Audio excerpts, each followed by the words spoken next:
მოგესალმებით, თქვენ უყურებთ გადაცემას სადილი ქეთისთან, მე ვარ ქეთი ბაქრაძე. მოგვიახლოვდა ახალი წელი, აი სულ მალე მოვა რამოდენიმე დღეში და რა არის ის კითხვები, რომელიც ყოველთვის გვაქვს ახალი წლის წინა პერიოდში, რა ჩავიცვათ, რა მივირთვათ, სერვირება როგორი უნდა იყოს მაგიდაზე, მეკვლე ვინ უნდა იყოს და ასე შემდეგ ბევრი კითხვები გვაქვს. ამ კითხვებზე ყველაზე კარგად რასაკვირველია გაცევთ პასუხს ასტროლოგი სოფიო მზეკალავა, რომელსაც ჩვენი არხის მაყურებელი ძალიან კარგად იცნობს დილის გადაცემიდან, დაუმზადებს სადილს, გაუმზადებს უგემრიელეს გლინტვე ცხელღვინოს, რომელიც ახალ წელს და შობას განუყოფელია, დღისით თუ საღამოს იქნება და ვისაუბრებთ ყველა იმ საინტერესო კითხვებზე, რომელიც დარწმუნებული ვარ ყველას თქვენ გაინტერესებთ. სანამ დავიწყებ მზადებას ჩვენი საყვარელი ასტროლოგისთვის, მე მინდა შეგახსენოთ, რომ ვიმყოფები ბექაური არტის შოურუმში, რომელიც ამზადებს ევროპული სტანდარტის ეკოლოგიურად სუფთა ხარისხის ავეჯს. ეხლა რაც შეეხება ჩემ კერძებს. აქ მაქვს საფერავი, ქინძმარაული, წაბლის თაფლი, ჩვეულებრივი თაფლი. ეს გლინტვეინის ნაწილია და ეხლა ოდნავ გავწევ. ასევე გლინტვეინში მე გამოვიყენებ ჯინჯერის ფხვნილს, დარიჩინის ჩხირსაც ასევე და ასევე გამოვიყენებ მიხაკს. აი ამ ციტრუსებს ყველა კერძში ვიყენებ, იმიტომ რომ წავიკითხე, რომ ეს ციტრუსები ძალიან მნიშვნელოვანია ამ ჩვენ საახალწლო სუფრაში და მაქვს გრეიპფრუტი, ფორთოხალი, მანდარინი. ასევე მაქვს გამხმარი მანდარინები და ფორთოხლები და ლიმნები. ამას ყველაფერს გამოვიყენებ გლინტვეინში. ეხლა რაც შეეხება ორაგულს. აქ მაქვს ხიზილალა, მაქვს ნაღები, ამითი გავაკეთებ соуს, ხოლო ორაგულს გამოვაცხობ ცოტა როზმარინით. აი ეს გამომშრალი ლიმნები და ყველა ეს ციტრუსი წავა ორაგულზე და გამოცხობა ღუმელში. დავიწყოთ მზადება. აი ეს. დავიდა საცხობი ქაღალდი. ეს იმისთვის რომ შემდეგ ადვილად გადმოვიღო და არ მიიწვას კანით ჩვენი ორაგულის ფილი. არაჩვეულებრივი ორაგულის ფილე გვაქვს. მეებსაც ესე დავადებ. აქეთ იქით. ეხლა წავიდა პირველი გრეიპფრუტი. აი ესე გავჭრი. ცოტა ხანი ბეჭდებს მოვიხსნი. ორაგული ძალიან გემრიელია და სასარგებლოა და ჩვენთვის ძალიან კაია პროტეინები ზამთარში მithumetes. აი ამ ციტრუსებით განსაკუთრებული არომატები წამოვა. ესე და რასაკვირველია წვენი. ეხლა წავიდა მანდარინი. თავისივე კანით ერთს დავაწურავ ესე. აი ესე ამებს დაქვეთ დავაყრე და ფორთოხალი.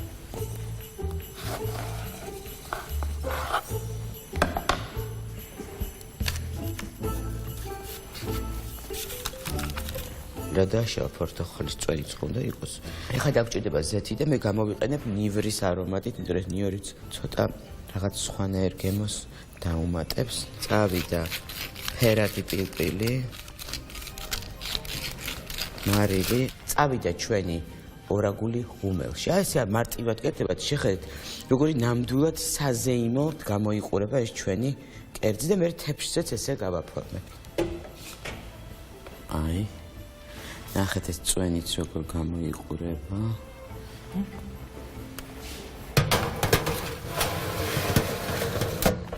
წავიდა.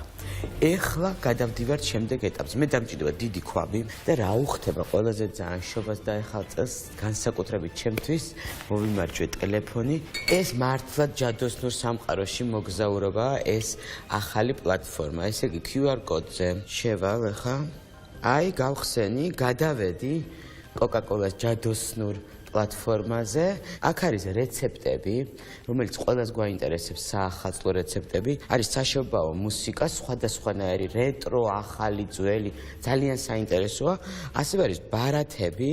ეს ბარათები განსაკუთრებულია, ბარათებით შეგიძლიათ მოულოცოთ ნებისმიერ ადამიანს და არის ასევე მოლოცვები ცნობილი ადამიანების. პლატფორმაში ვიმოგზაურეთ, მუსიკა ჩავთეთ და დავიწყეთ მზადება. აქ მაქვს ქინძმარაული და მაქვს საფერავი. ეს სპეციალურად გავაკეთე, რომ ქინძმარაული უფრო ნახევრად ტკბილია, ეს საფერავი და აქ დაემატება წაბლის თაფლი, მიხაკი, დარიჩინი, ცოტა ჯინჯერი და წავა ეს მთელი ხილი აქ. ვასხავ ჯერ საფერავს, ესე დიდი ქვაბი გჭირდება. ერთი ბოთლია საფერავი და ნახევარი ბოთლია ქინძმარაული. მახსოვს ერთხელ მოვხდი ინსბრუკში წინა საახალწლო და ეს ძველი ქალაქი მთებში ჩაფლული და ეს ბაზრობა გარეთ და სულ ეს გლინტვეინები, ჭიქები, ბაზრობა, სუნი, აი ამ ნამცხრების და აი ამ ღვინის მართლაც რაღაცა შესანიშნავი იყო და ისე ჩამრჩა რომ ну რა ვიცი, მაგრამ პირველი ჩემი შთაბეჭდილება გლინტვეინი, როდესაც გავსინჯე, ეს იყო 15 წლის ვიყავი, გუდაურში, როდესაც გაიხსნა ავსტრიული სასტუმრო, ამ ავსტრიულმა სასტუმრომ რაღაც თავისი ახალი ელემენტები შემოიტანა და მახსოვს ახალ წელს შევხვდით იქ და იქ იყო ეს გლინტვეინი და გარეთ ბარბეკიუ და პირველად ვნახე და საწყალი საბჭოთა ბავშვი ვიყავი და გადავირიე და მას მერე სულ ვამზადებ გლინტვეინს და მე მაქვს სპეციალური ჩემი რეცეპტი, არ დამიწყოთ ახლა რომ ის რატო არ გავუკეთე, ეს რატო არ გავუკეთე, როგორც მიყვარს იმ გემოდე, რომელიც მე ჩამრჩა ბავშვობიდან და შემდეგ ავსტრიის ამ პატარა ქალაქიდან ჯადოსნუდან ისე ვამზადებ. მოკლედ აქ გვაქვს ახლა 2 ღვინო, 3 სუფრისკოს წაბლის თაფს ვუკეთებ და ასევე 2-3 სუფრისკოს თაფს ისეთ ჩვეულებრივ ყვავილობას. ეხლა დარიჩინის ჯოხი წავიდა ცოტა ესე ჯინჯერი, მე რო წამოდუღდება გემოს გაუსინჯებ, შეიძლება დაუმატოთ კიდევაც ცოტა ეს სუნელები. მიხაკი, აი ესე. დარიჩინი, ჩხირით ჩავაგდეთ და ისეც გავუკეთეთ, იმიტომ რომ ძალიან მიყვება. ეხლა ჭრი ფორთოხალს. ეს გრეიფრუტიც აი აქ წავა. ასევე წავა მანდარინი, რომელსაც აი ესევე ეს. და ასევე ჩემი გამხმარი გამომშრალი ციტრუსები, აქ არის ლიმონი, არის ლაიმი. ესე, ეხა დავადგათ ერთ მხარეს ეს ჩვენი გლინტვეინი საკმაოდ დაბალზე მინდა რომ დავადგა, იმიტომ რომ დიდხანს უნდა იდუღოს, ბოლოს დავამატებ კიდე ერთ პატარა დეტალს. ცოტა ბრენდი. ცოტა ხანი გადავდებ ამას და დავამზადებ სოუსს ჩვენი თევზისთვის.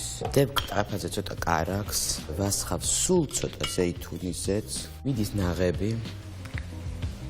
მიდის რასაკვირველია პილპილი და მარილი. და მაქვს მშრალი აჯიკა და ის სულ ცოტას დავამატებ, აი რაღაცა პატარა პიკანტურობისთვის რო იყოს, იმიტომ თევზსაც მოხდა და ხიზილალსაც აი სიცხარეს მიცემს.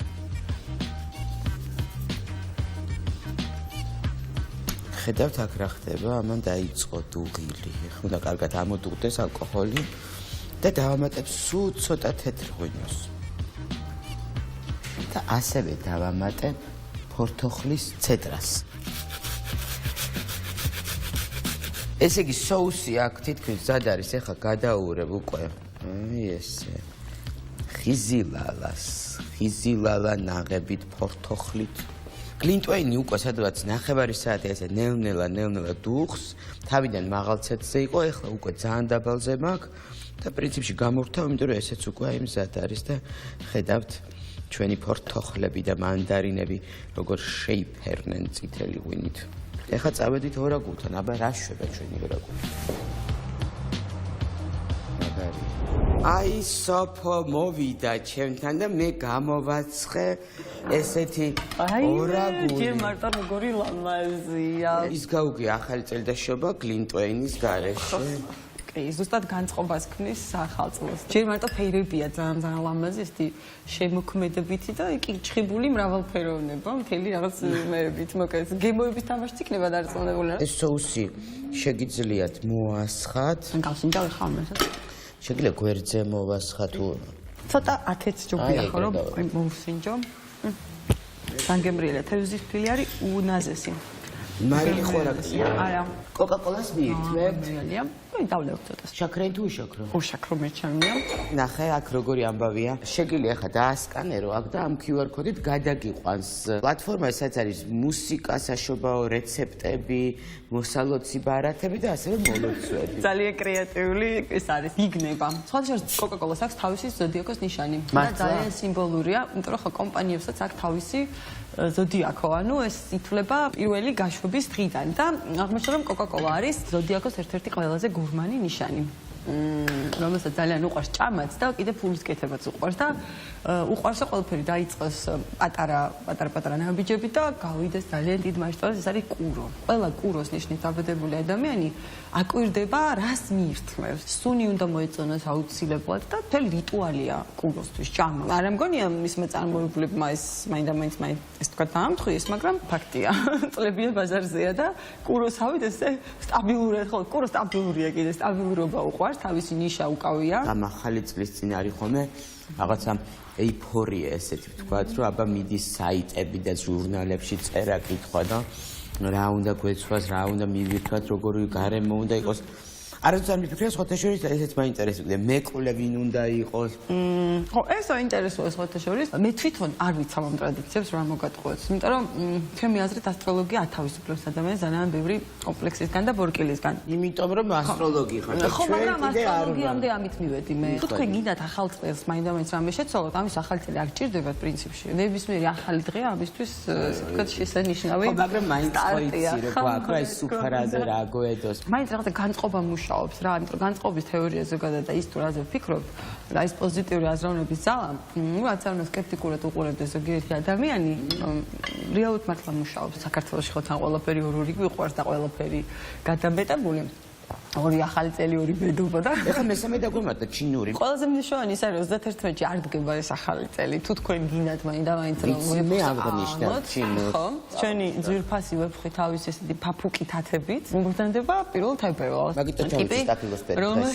და ყველაფერი ეგრე გავაკეთე. ავიჩემე რომ მანდარინი უნდა იყოს და კი ბატონო. სხვა შორის კიდევ ერთ ესეთ ლაიფჰაკს ვურჩევ ჩვენს მაყურებელს. გაიხსენეთ თქვენს ბავშვობაში ახალი წელი რას უნდა იყო კავშირში. ყველასთან სხვადასხვა რაღაცა. ყველა სხვადასხვა. აი ზუსტად ესეთი ის კერძი დადეთ გიტაზე, იმიტომ რომ კუროს სუნია, ნოსტალგია. ვიღაცა მასთან მანდარინი იყო შეება, ვიღაცასთან შესაძლებელია გოზინენყი იყოს. ბავშვობა გაიხსენეთ, ყველა სააქეს მოგონებები, რა სუნი იყო ასოცირებული ახალ წელს. ის გავაკეთეთ, აი. კატისებრთა ოჯახის არის და კატა იცით თქვენ რომ ძალიან ესეთი პრივატულია, ამიტომ ვერაფერსაც უყვართ პრივატულობა. ეხლა გარემოებებიც ისეთი გვაქვს, რომ პანდემიურ რეალობაში ცხოვრობთ, ამიტომ საუკეთესო ვარიანტია შემოიკრიბოთ საყვარელი ადამიანები გვერდით. ეს მე მგონი ნებისმიერ ახალ წელს კარგია. და მეკვლე რა გოროსკოპის ნიშნის უნდა მოვიდეს მაგალითად ჩემს. საუკეთესო იქნება ყველანაირად მეკვლე თუ მშვილდოსანია. მშვილდოსნებს სადაც შედიან ყველგან ხიარულება და პოზიტივი შეაქვს. ხოთ შორის შეიცოდეთ სანტა კლაუსი ხო არსებობს და მისი პროტოტიპი, ერთ-ერთი პროტოტიპი არის წმინდა ნიკოლაუსი, ხო? მოვიძიე სპეციალურად აღმოჩნდა რომ 6 დეკემბერს არის აღინიშნება მისი ხსენების დღე. ესე გამოდის რომ ის მშვილდოსანი ხომია. რამე ისეთი რჩევები გვაქვს, აი რაც არის რომ რა უყვარს ვეფხს. ვეფხორცი უყვარს.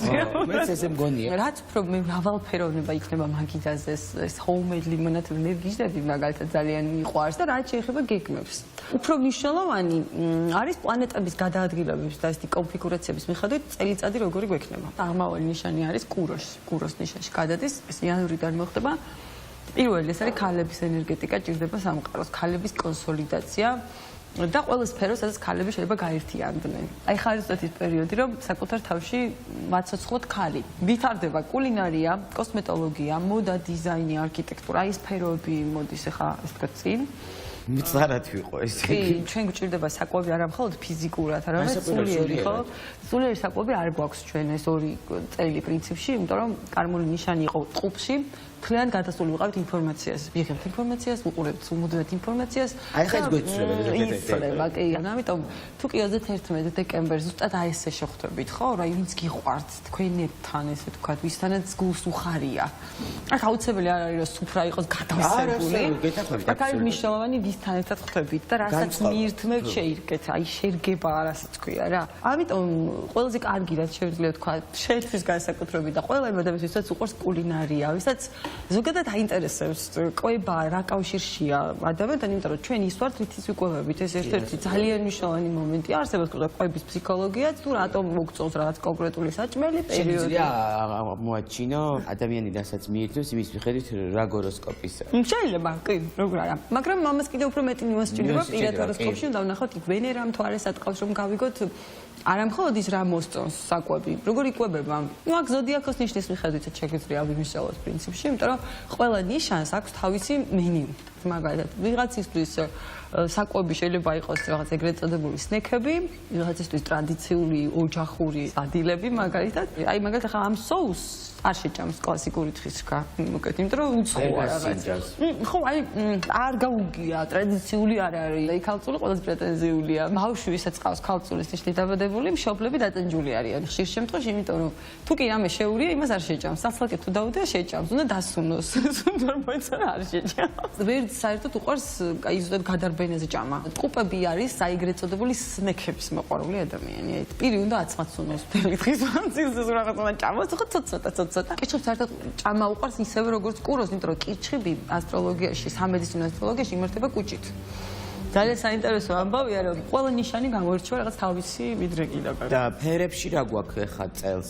წლევანდელი წლის ტენდენციური ფავარ ფერები არის შავი და მოლურჯო შავი. შეგიძლიათ მაგიდა გააწყოთ ესეთი მოლურჯო ელექტრიკი ფერის, ესე ვთქვათ, კი, სუფრა იყოს შეიძლება. ნუ ყველა საკვები, რომელიც არის მუქი ფერის შავი, თუნდაც სიტყვაზე მოლურჯო მოიასავნის პროფერი, რასაც ვთქვათ სიტყვაზე იქნება. ბროწეულის ბაჟის გავაკეთე. თუმცა უფრო სერვირება. ძალიან მიყვარს ნაძვზე წითელი, მაგრამ მუქი ლურჯიც ძალიან ძალიან ლამაზი ლურჯი. კი. სადღაც მოვისმინე, რომ ამ წელს მაგალითად კირჩხიბს ჯობია რომ ეცოს თეთრი, ოქროსფერი ან ვერცხლისფერი და უფრო ისე. იცი რა არის ოქროსფერი ზოგადად და ჩალისფერი კირჩხიბის ფერია ისეც, იმიტომ რომ ყველა ზოდიაქოს ნიშანს აქვს ფერი თავისი, ოღონდ ეს საერთოდ ნიშნავს იმას, რომ თქვენ ეს ფერი გიყვართ. მაგალითად ახლა მე ვერძი ვარ, წითელია ვერძის ფერი. მე წითელი დიდად არ მიყვარს, მაგრამ როდესაც ვიცმევ, ფაქტია რომ ძალიან მიიხდება. ნიშნების მიხედვით თუ მივყვებით, გეტყვით ვის რა ფერი უხდება. კი, ძალიან. კუროს ძალიან უხდება ცისფერი და ლურჯი. ვერძის ფერი წითელია თქვი კიდეც. ტყუპებს საერთოდ უყვართ ისეთი ჩაცმულობა, რომელიც შორს არის სადღესასწაულო პუმპეზურისგან. უფრო კომფორტის ხალხია. ტყუპის ფერი ძალიან კარგია, ტალღის ფერი, მწვანე, მოვარდისფრო. კირჩხიბის შემთხვევაში თეთრი ფანტასტიკურია, ძალიან კარგია, ოქროსფერი, ვერცხლისფერი, ჩალისფერი. ტენდენციური ფერები აქვს, შისფერიც, ყავისფერიც. ანუ ვეფხს რა ისიც აქვს, შეფერილობაც აქვს, ხო. ლომი, ყვითელი. ლომებს საერთოდ უყვარს უბრჭყიალებენ და ყველა ამჩნევს. ისეთი ტიპოვით ლომს, რომელსაც არ უყვარს ოქროს სამკაულებს. სახლშიც კი აი თუ კი ძალიან სახლში ორი ლომი მყავს და ერთი მშვილდოს არის.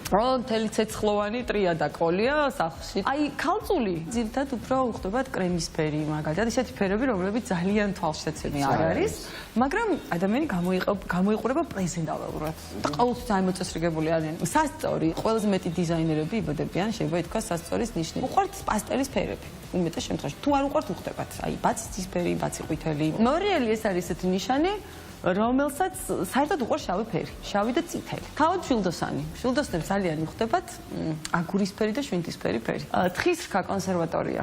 შავი თეთრი. მე მერწყულებს იცით რითი ვცნობ, აი თუ კი ვიღაც შემოვიდა არ ვცნობ ვარწნილობა ან რაღაცა საოცრად აცვია. შოქში აგდებს პუბლიკას, ეს არის მერწყული. ან გავლენა აქვს მერწყულის, იმიტომ რომ გიждდება ეს რაღაცეებზე. ფერები, ფირუზისფერი, ყვითელი, მომწვანო, მოლურჯო, ესეთი ფერები და ყველა ფერი, რომელსაც აქვს ელექტრიკის ელფერი. და ბოლო ნიშანი თევზები, მათ შორის 2022 წლის ერთ-ერთი ფავორიტი ნიშანია.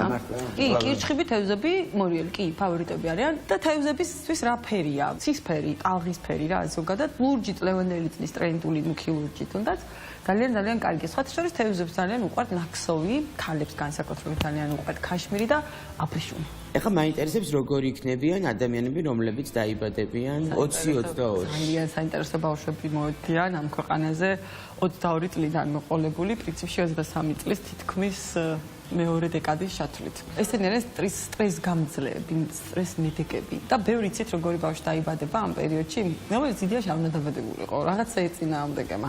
სხვადასხვანაირად შეიძლება ის ეს გისმენით, კიდე ის მომეწონა ძალიან ბევრი წყვილები შეერთებიან და ეს უკვე ხა არის ტენდენცია. ზოგადად 2022 წელი კიდე რითიც არის გამორჩეული, ეს არის ფასეულობების გადაფასების ძალიან სერიოზული, გრანდიოზული ეტაპი. მოხდება რეალური ფასეულობების წინ წამოწევა. ანუ ვინც აქამდე შრომა, მაგალითად, დიახ, ზუსტად. კუროს აქვს ეს პრინციპი, კურო არის მშრომელი, წყნარი ადამიანი, რომელიც მიყვება თავის, ესე ვთქვათ, გზას, არღვევს და დებს ხარისხს. ანუ არასოდეს სხვის ტერიტორიაზე არ გადავა, სხვა სარავის წაართმევს არაფერს და ნახეთ რომელი ნიშანი წავა, ესე ვთქვათ, აუთსაიდერი იქნება. პირდაპირ გაგებით რა თქმა უნდა არ იქნებიან მორიელები აუთსაიდერები, მაგრამ ზუსტად ის კი ბატონო, ვინც მტაცებელი იყო. სხვა შორის 2012-13 წლებიდან მოყოლებული, ვინც იყო მტაცებელი, ვინც არ ღვევდა სხვის საზღვრებს, იმიტომ რომ კურო არასდროს არ ღვევს სხვის საზღვრებს. მორიელის პრინციპი რა არის იცით, რომ რაც ჩემია, რაც ჩემი, ესიც ჩემია. სხვა შორის ბავშვებს თუ დააკვირდებით, აი და თუნდაც მორიელებს ვკითხოთ, ძალიან ბევრი გეტყვით, რომ ბავშვობაში უყვარდათ სხვისი ნივთების გაყოლება. როგორი იქნება 22 წელი იმ ადამიანებზე, ვინც არიან ვეფხვის წელს დაბადებული. მათთვის იწყება ახალი 12 წლიანი ციკლი, ძალიან მნიშვნელოვანი. პირველ რიგში პირადში იქნება კარგი ძროები. ზოგადად ეს წელი სხვა შორის კიდევ წინ წამოწევს მარტო ვეფხვის წელში დაბადებულებს მათთვის განსაკუთრებით, მაგრამ სიყვარულის თემას. ოღონდ ერთგულების და სიყვარულის. ანუ აქ იქნება სამკუთხედები, ბევრი სამკუთხედები იქნება, იცოდეთ. ვინც მერკანტილურია? საინტერესო წელი იწყება.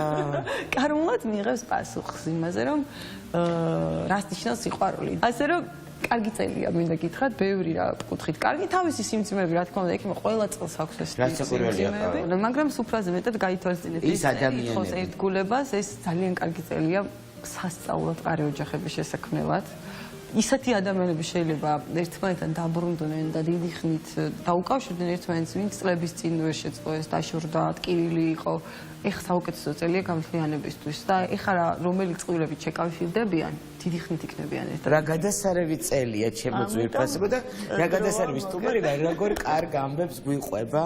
არაჩვეულებრივი განწყობა და აურა მოდის თქვენგან, აი მართლა ისე ვარ შთაბეჭდილების ქვეშ. ძალიან დიდი მადლობა იმისთვის, რომ ჩემთან მოხვედი. რამდენ გახალწას ვულოცავ ჩვენს მაყურებელს. ესეთი არაჩვეულებრივი რჩევები და რაც თავარია გამოსადეგარი რჩევებით, რჩევებით, იმიტომ რომ ყველა ეხა ვართ ისე, რომ გვინდა რომ მომავალი წელი რასაკვირველია, უკეთესი იყოს და ყველაფერი უნდა გავაკეთოთ იმისთვის, რომ იყოს. აბა თუ ამის გჯერათ, რაც ყველაზე მთავარია, სიმშვიდეს გისურვებთ, სიყვარულს გისურვებთ.